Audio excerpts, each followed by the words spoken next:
La planète Pandora dans Avatar cache de nombreux secrets. Regardons d'abord son apparence, elle ressemble beaucoup à la Terre, mais ce n'est pas une planète, c'est une lune qui gravite autour d'une énorme planète. Ce n'est pas un secret qu'elle abrite la vie, mais ce qui est vraiment incroyable, c'est que Pandora possède une divinité connue, une présence surnaturelle omniprésente appelée Eywa. Elle semble être la conscience vivante de la planète. Si vous insérez une sonde dans n'importe quel arbre et scannez, vous verrez d'innombrables signaux se propager. C'est comme un système nerveux qui connecte toute la planète, chaque arbre étant une cellule de ce réseau. Cependant, Eywa demeure dans un silence éternel, sans jamais se manifester ni interférer. Son rôle est celui de mère nature, où tous les êtres sont égaux et tout est en équilibre. Même si les humains ravagent la planète, transformant ce monde verdoyant en chaos, Eywa n'intervient pas. Lorsque vous arrivez sur Pandora, vous êtes frappé par des merveilles comme les montagnes flottantes, des rochers de différentes tailles lévitent en défiant la gravité, défiant toute logique terrestre. Est-ce l'œuvre d'une divinité? En réalité, cela n'a pas grand-chose à voir avec Eywa, mais plutôt avec une ressource précieuse cachée sur Pandora. Cette planète renferme un minerai extrêmement rare dans l'univers. Grâce à ce minerai, les humains pourraient révolutionner des domaines comme l'énergie matière-antimatière, les voyages interstellaires ou encore les communications superluminiques. Ce minerai supraconducteur est la raison pour laquelle Pandora possède deux formations géologiques uniques. Premièrement, il y a des arches de pierre composées d'une forte concentration de fer. Il y a 4 milliards d'années, lorsque la planète était encore en fusion, ces dépôts de fer ont été attirés par le champ magnétique créé par le minerai supraconducteur souterrain, formant ces arches. En se refroidissant, les roches ont érodé, et ces structures de fer sont restées. Au centre de ces arches se trouve une concentration de minerai supraconducteur qui crée une répulsion avec les gisements situés au cœur de la planète, annulant la gravité. Cela fonctionne un peu comme la technologie des trains à lévitation magnétique sur Terre, mais à une échelle que seule la nature peut atteindre. Les humains, dans leur arrogance, sont venus pour s'emparer de cette puissance. Comparons maintenant Pandora avec la Terre dans Avatar. À cette époque, la Terre est devenue un monde cyberpunk dépourvu de vie. Où que vous regardiez, il n'y a que des humains et des constructions artificielles, plus une trace de verdure. La surpopulation et la technologie ont corrompu le monde, car toutes les ressources ont été épuisées depuis longtemps.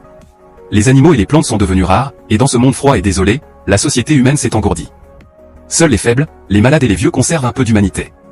Prenons cet homme en fauteuil roulant, un ancien soldat handicapé, dont les jambes ont atrocement atrophié.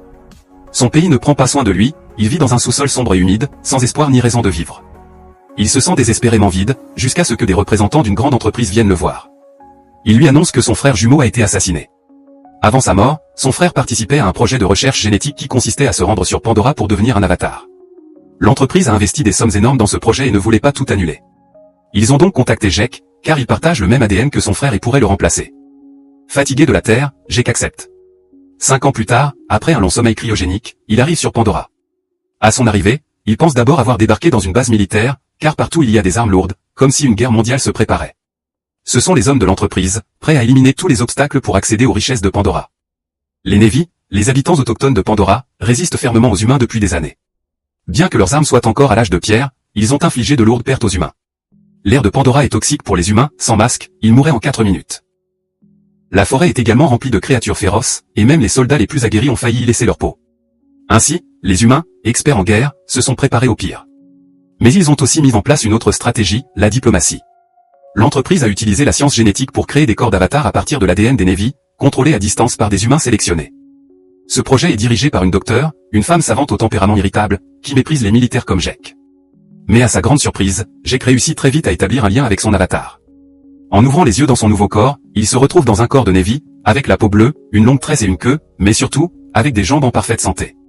Pour la première fois depuis des années, Jake peut courir. Ignorant les avertissements, il se précipite dehors, ressentant le vent entre ses bras et la terre humide sous ses pieds. Tout semble incroyablement réel et miraculeux.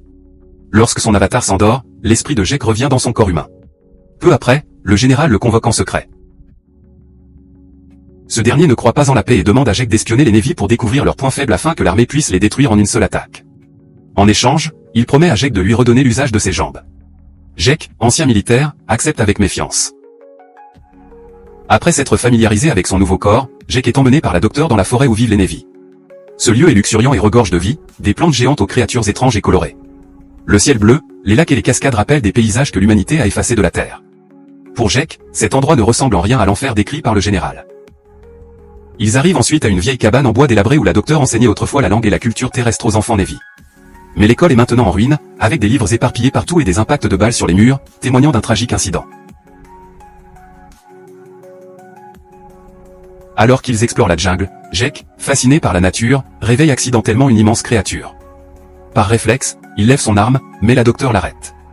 Cet animal est un sturmbeast, une créature à la peau aussi dure que l'acier, contre laquelle les balles sont inutiles. leur agitation n'est qu'une défense de territoire. Alors qu'ils s'apprêtent à attaquer, Jake croit les avoir intimidés, mais en réalité, c'est une créature encore plus redoutable qui les effraie, un Thanator, le prédateur ultime de Pandora. Bien que Jake soit rapide et habile, il échappe de peu à la mort à plusieurs reprises et n'a d'autre choix que de sauter d'une falaise pour échapper à la bête.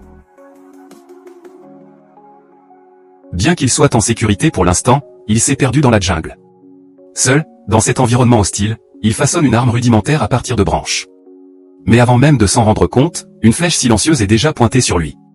L'archer est une Na'vi, une femme dont les yeux reflètent toute la haine qu'elle ressent envers les envahisseurs.